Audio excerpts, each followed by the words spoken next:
Kenapa pesawat tidak jatuh padahal beratnya bisa mencapai ratusan ton? Rahasianya ada pada bentuk sayap pesawat.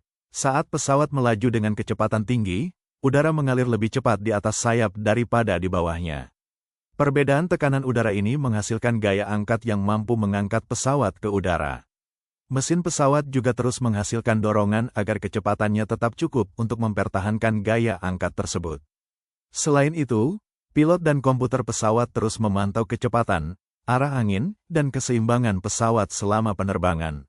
Jadi, meskipun beratnya mencapai ratusan ton, selama gaya angkat dan dorongan lebih besar daripada pengaruh gravitasi, pesawat tetap bisa terbang dengan aman.